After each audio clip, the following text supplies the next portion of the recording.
அந்த அறிவிப்போல் அன்ப தருவாளே சின்ன அறிவிப்பும் இன்றி சுடுவாளே நீயும் தும்மிடி தும்மிடி ஆயுசு நூறாக என் உயிர் உன்னோட பத்திர சொத்தாக என் பார்வை உன்னோடு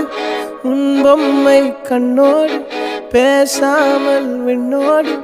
நாம் மிதந்து போவோம் காதாரா அடியாளோ நான் தாங்க மாறோடு